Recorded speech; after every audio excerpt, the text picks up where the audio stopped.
Ladies and gentlemen, let me ask you something. How much time do you waste complaining about things you can't control? How often do you shrink your power by over-explaining yourself to people who don't deserve your energy? Today, I'm here to tell you, enough. The most powerful people in history didn't rise to greatness by whining about their circumstances. They didn't beg for validation from critics. They stood tall, took action, and let their results speak for them. That's the code of the unconquerable. Never complain, never explain. Let me tell you something about momentum. It's the lifeblood of success. It's that invisible force that carries you forward, that unstoppable energy that turns effort into results. But here's the brutal truth.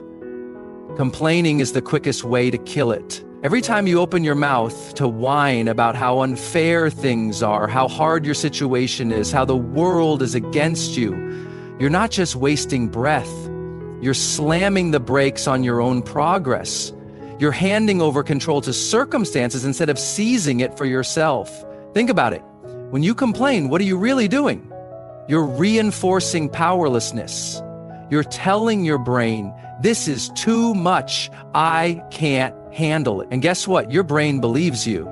It shuts down creativity, weakens resolve, and magnifies obstacles until they seem insurmountable. But here's the flip side. Action accelerates momentum. Every time you choose to push forward instead of venting, you're telling your mind, I'm in charge. I'll figure this out. You shift from victim to victor. You start seeing solutions instead of roadblocks. Greatness isn't built by people who dwell on problems. It's built by those who refuse to be derailed by them. The moment you stop complaining, you reclaim your energy. You redirect it from frustration to focus, from helplessness to hustle. And let's be real, no one ever changed their life by talking about how bad things are.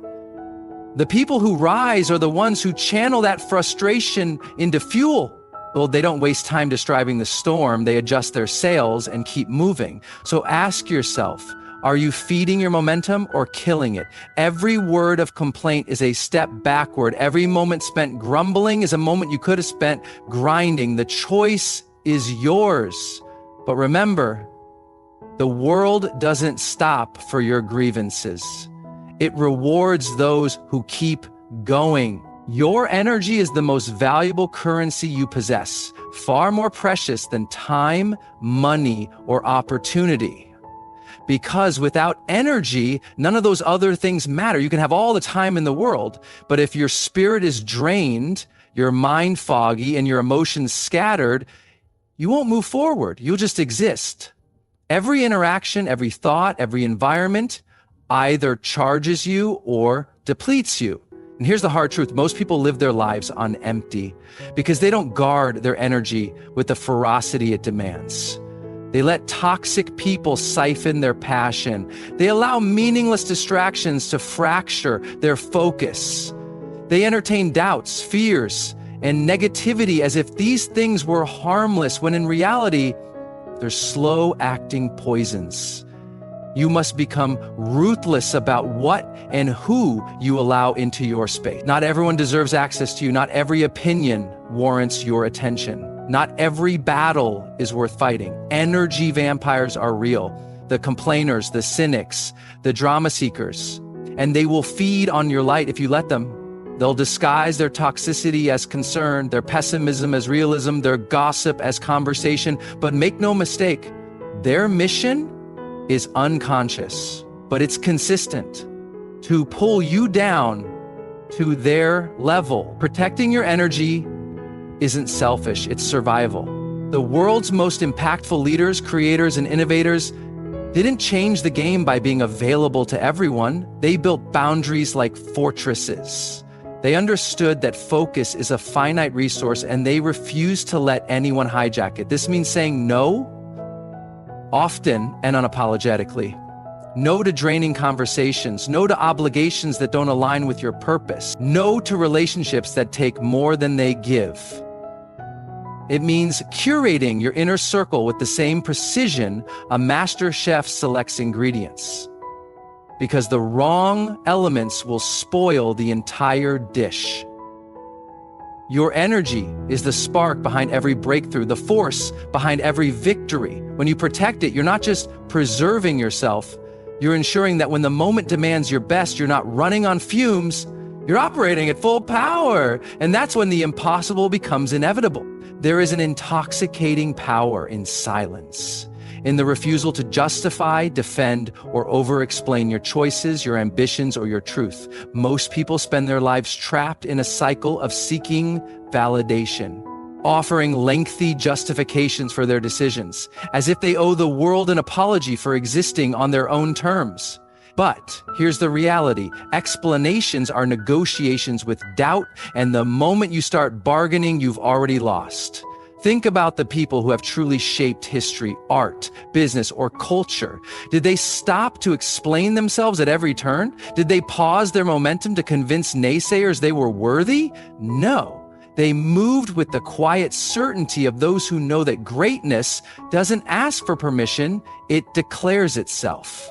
When you over-explain, you hand over your authority to others as if their approval is the final seal on your destiny. But the truth is, those who demand explanations rarely have the capacity to understand your vision anyway. The need to explain comes from fear of being misunderstood, rejected, or judged.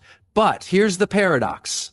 The more you explain, the weaker your position becomes. Every justification waters down your conviction. Every defensive word gives power to the very doubts you're trying to dispel. Confidence doesn't whisper its reasoning, it stands firm, unshaken by the opinions of those who haven't earned a say. This isn't about arrogance, it's about sovereignty. You don't explain the sunrise to those who prefer darkness. You don't justify the ocean's depth to those who only wade in shallow waters. Your path, your standards, your decisions, they are yours alone. The right people will align with your energy without requiring a dissertation on why you are the way you are. The wrong people will dissect your reasoning no matter how airtight it is, because their real issue isn't with your logic. It's with their own inability to match your frequency. Explanations are for those still seeking belonging. But you're beyond that. You understand that clarity doesn't require consensus. Your life is not a courtroom and you are not on trial. The moment you stop explaining is the moment you step into true autonomy, where your actions speak, your results echo, and your presence commands respect, not because you asked for it, but because you radiate it. In a world drowning in noise, endless opinions, hot takes, and empty words, true power lies in the mastery of silence, not the silence of passivity, but the deliberate, loaded silence of a mind that knows its worth and refuses to dilute its presence with unnecessary chatter. The weak scream to be heard, the strong speak only when it's time to move mountains. Consider nature's most formidable forces. The depth of the ocean doesn't announce its pressure. The mountain doesn't argue for its height. They simply exist, undeniable in their magnitude. That is the essence of real strength, an energy so potent, it doesn't need to announce itself. When you embrace silence, you tap into that same primal authority. You stop feeding the petty debates, the ego battles, the hollow validations that drain the reserves of lesser minds. Most people fear silence because it forces them to confront themselves, their insecurities, their unresolved battles, the hollowness of their own posturing. But you wield it. In negotiations, silence bends the room to your will. It's the space where others rush to fill the void, revealing their hand while you hold yours close. In conflict, silence is the ultimate power move. It denies petty adversaries the reaction they crave, starving their drama of oxygen. In creativity, silence is the incubator of genius, the blank space where ideas crystallize without the pollution of outside voices. The loudest person in the room is often the least assured. They're compensating, performing, begging for attention like a flickering light about to burn out. But the one who observes, who listens, who speaks only with precision, that's the predator in a field of prey. They understand that words are currency. and frivolous spending makes you bankrupt of influence. Every unnecessary word is a leak in your focus, a crack in your aura of command. History's most revered leaders, strategists, and visionaries mastered this art. They knew that when you stop explaining, you stop negotiating with mediocrity. When you stop reacting, you cease being a puppet to others' agendas. Silence is the ultimate rebellion in an age of oversharing. It's the refusal to play by the rules of a game designed to distract and diminish. It's the unshakable calm in the storm, the unreadable poker face that keeps opponents guessing, the quiet confidence that needs no external endorsement. Your silence isn't emptiness, it's a reservoir. It's where your instincts sharpen, your patience deepens, and your presence grows heavier. It's the steel in your posture when others crumble under the weight of their own noise. Because while they're busy shouting to prove they matter, you're already 2 steps ahead. Building, executing, leaving a legacy that thunders without uttering a word. Your life is not an apology, it's a declaration. Every scar, every setback, every ounce of pain you've endured isn't evidence of your weakness, it's the foundation of your unshakable strength. Most people spend their lives running from their past, disguising their struggles, or begging for permission to be great. But you don't have that luxury, because legends aren't forged in the safety of borrowed narratives. They're carved from the raw, unfiltered truth of a person who looked adversity in the eye and said, "This too belongs to me."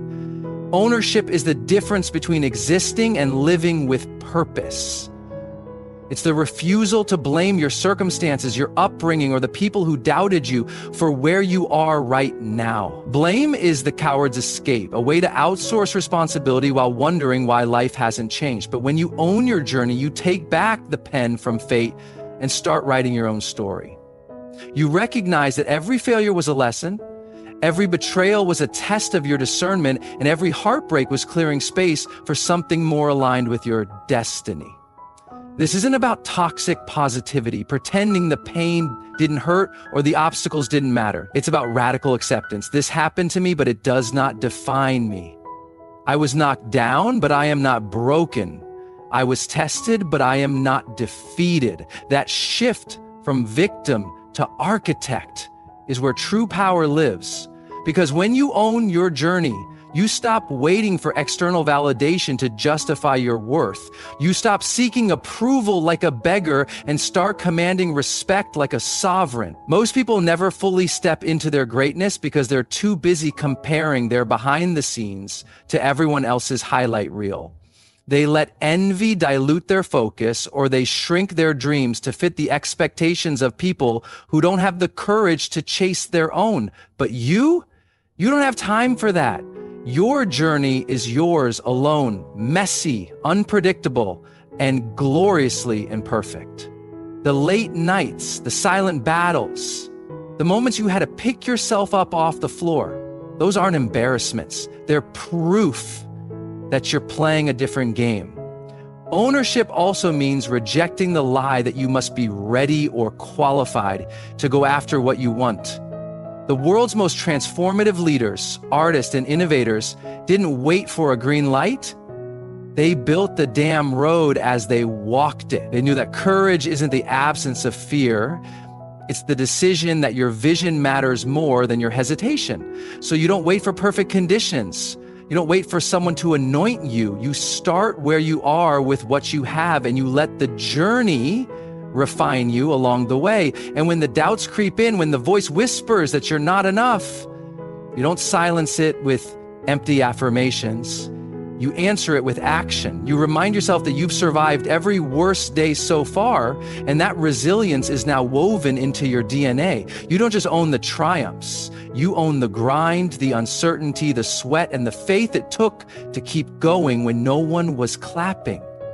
Because that's where character is built, not in the spotlight, but in the shadows, where your integrity outlasts your fear. This is the essence of true power, standing in the fullness of your story, every chapter, every line, and knowing that nothing was wasted. Not the pain, not the waiting, not the detours. It was all preparation. It was all fuel. And now Now you move forward not in spite of your past, but because of it. Unapologetic, unstoppable, owned. History doesn't remember philosophers of potential, it immortalizes those who turned thought into motion. Every empire, innovation, and movement that changed the course of humanity wasn't built on speeches. It was forged in the furnace of relentless execution. Ideas are worthless in isolation. They're ghosts until you give them bones through action. The gap between where you are and where you want to be isn't bridged by declarations. It's crossed on the back of daily, disciplined, unglamorous effort. Most people are paralyzed by the myth of perfect timing. They wait for inspiration like it's some divine visitation rather than a byproduct of showing up. They want guarantees before they commit, roadmaps before they move. But winners, they understand that clarity comes from movement, not before it. You don't need to see the entire staircase, just the first step, and then the next, and then the next. Momentum isn't summoned, it's generated through the friction of action against inertia. There's an addiction to the dopamine hit of announcing goals. The social media post, the bold proclamation at the dinner table, that tricks the brain into feeling accomplishment before the work's begun. But real builders don't broadcast blueprints. They lay bricks in silence. They know the most powerful form of communication isn't vocal cords vibrating, it's the thunder of results crashing through the noise of empty promises. Consider this: when a lion hunts, it doesn't roar during the chase. It conserves every ounce of energy for the kill. Too many people exhaust themselves performing effort instead of producing outcomes. They mistake activity for achievement, motion for progress. But action isn't about visibility, it's about velocity. It's the silent, unseen hours, the 3 a.m. grind when no one's watching, the refusal to quit when the initial excitement fades. That separate icons from spectators. The marketplace of life doesn't pay for what you intend to do, it rewards what you deliver. Excuses are the tax poor performers pay to reality. Explanations are the wallpaper of the unprepared. Results are the only argument that needs no defense. Every second spent justifying why you haven't is a second stolen from what you could. Weakness asks for permission, strength takes ground. While others are still debating methodology, the greats have already failed twice and are iterating their third attempt. They understand that imperfect action will always trump perfect hesitation, that a 70% plan executed with 100% conviction outperforms a 100% plan gathering dust on a shelf. The battlefield of success isn't won by those with the best strategies, but by those with the fastest trigger fingers. The willingness to move before they feel ready, to launch before they're qualified, to build the plane mid-flight. This is the uncompromising law of achievement. Value is never assigned. No amount of eloquent speeches can compensate for mediocre output. No volume of passionate promises can substitute for tangible proof. The universe only responds to one language: movement. Not what you say you'll do, but what you've already done. Not what you dream of becoming, but what you've sacrificed to become it. So the question isn't about what you're capable of.